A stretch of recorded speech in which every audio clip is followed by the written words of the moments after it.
मेरी शान तिरंगा है, मेरी जान तिरंगा है,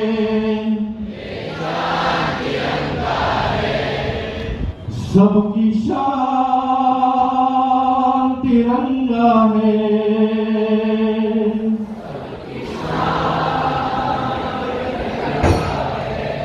ये जान तिरंगा है,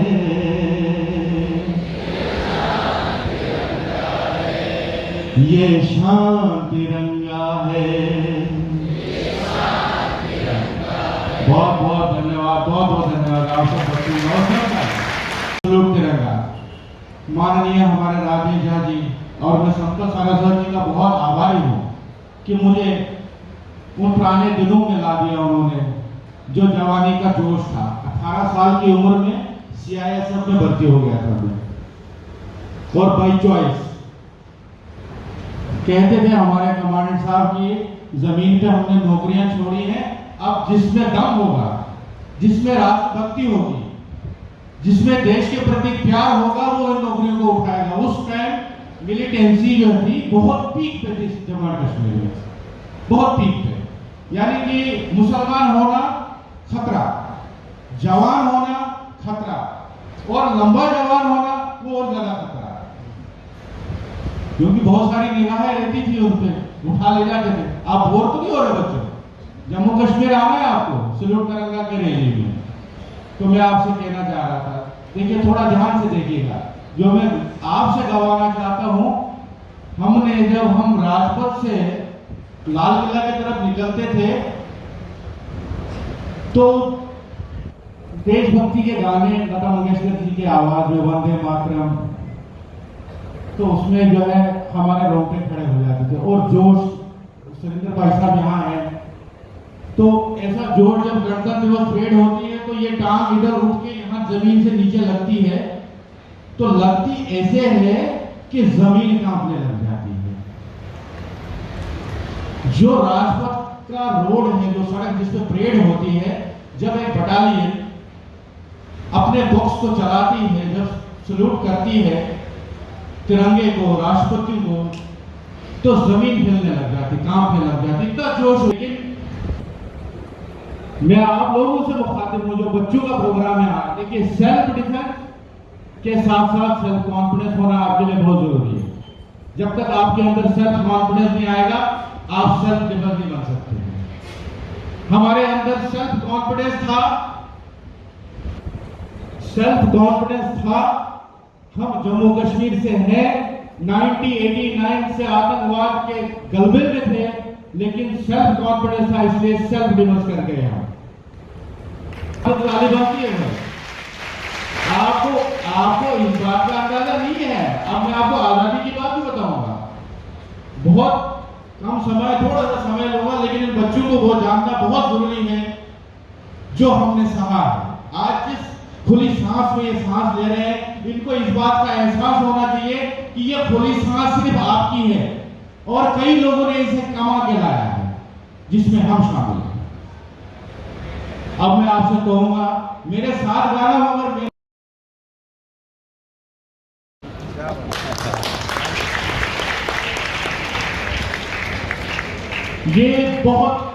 ये चीज जो आपके पास है ना बच्चों, ये हमने खोया है, ये खोया है हमने। आपको अंदाजा नहीं है, अभी आप इस मुकाम पे नहीं पहुंच पा रहे हो या सोच नहीं पा रहे हो, क्योंकि आपकी सीरियसनेस सबको देख रहा हूं। मेरी नजर बहुत तेज है, क्योंकि मैं फौजी हूं। मैं जब टारगेट लगाता था तो बराबर निशाने पे लगता था। लेकिन इसमें एक चीज, इस बात की खुशी भी है कि आपको देख के हम खुश हो जाते हैं कि चलो हमारे देश के ऐसे नौजवान हैं, क्योंकि आप देश का भविष्य हो। और हमारे बीच में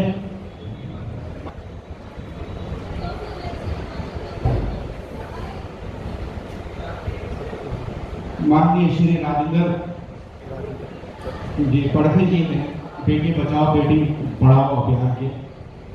सर आप यकीन मानिए,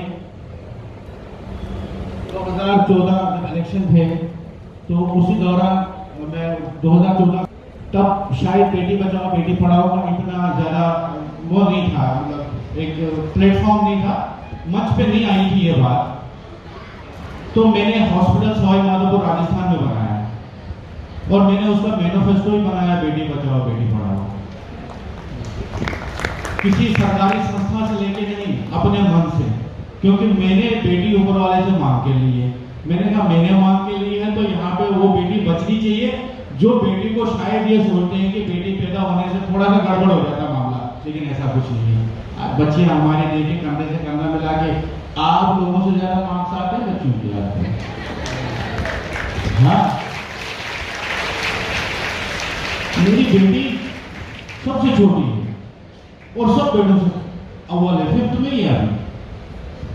इतनी काबिल है, मैं दम रह जाता हूँ जब वो बात करते हैं मुझसे, मैं परेशान हो जाता, उसको बोलता हूँ कि मुझे माफ कर दे, बैठ जाते। तो बच्चे आजकल किससे काम नहीं है। बेटी बचाओ बेटी पढ़ाओ, ये बहुत सौभाग्य की बात है कि 2014 के बाद इस प्लेटफॉर्म को मंच मिला है, सौभाग्य की बात है। अब मैं आपसे कहूंगा नौजवान साथियों, मेरे जो देश का भविष्य है, कि आप गुरुकुल में पढ़ रहे हैं, ये स्वामी जी का आप पे आशीर्वाद है और ऐसा आशीर्वाद पूरे हिंदुस्तान के बच्चों पे बना है। मैं कहता हूँ खासकर जम्मू कश्मीर में ऐसी जगहें हैं जहाँ पे ऐसे गुरुकुल ही नहीं है। स्कूल जैसे मानो सरकारी स्कूल में भी पढ़ाई अच्छी होती है, ऐसी बात नहीं कि आजकल होने लगी पढ़ाई। टीचर जो डर के हमारे स्कूल जाने लगते हैं जब से थम लग गया। देखिए माइक से बहुत धीरे बोलूंगा, आपकी आवाज आनी चाहिए क्योंकि माइक में से लाउडेड है, बहुत पीछे तक आवाज आती होगी। आवाज पीछे आ रही है मेरी, ऊपर बच्चों को आ रही है आवाज, जरा हाथ खड़े करो शाबाश, वेरी गुड। मेरी शान तिरंगा है,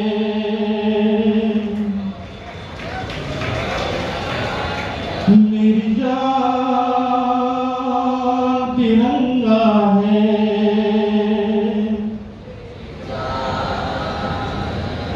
आवाज नहीं आ रही, आवाज नहीं, खड़े होके बोलो जरा, सब बच्चे खड़े हो जाओ, शाबाश। आप बोलिए, आप देखिए। अब इसी बात पे मैं लिख के तो बहुत आया था, बस क्या था ये कागज ऐसा का ऐसा ही रह गया, यकीन मानिए, क्योंकि मुझे नहीं आइडिया था कि प्रोग्राम किस चीज का है। स्वामी जी ने फोन किया तो मैंने कहा नहीं, गुजरात जाना है, सूरत जाना है। हमारे राष्ट्रीय अध्यक्ष जी जहाँ जी ने जो संकल्प लिया है, यकीन मानिए कि न जाने ये इन्होंने कैसे सोच लिया। ये तो सोचना चाहिए तो सुरेंद्र भाई साहब को, मुझे आपसे सल्यूट है सर आपको। मुझे आश्चर्य इस बात का कि एक नाम फौजी इस चीज को कैसे सोच सकता है, जबकि फौज और तिरंगा ये दिल और दिमाग का खेल है। वो अपनी जान को निछावर कर देगा उस तिरंगे के लिए, किसी से शिकायत और किसी से उफ नहीं करेगा,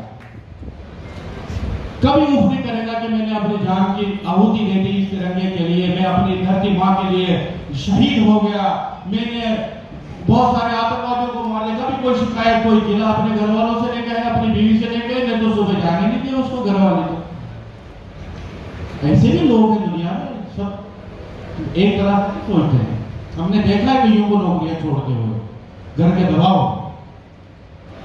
अब देखिए इस गुरुकुल की गुरुजी से मैं ये तो कहूंगा कि हमारे जम्मू कश्मीर में ऐसे गुरुकुल की बहुत जरूरत है।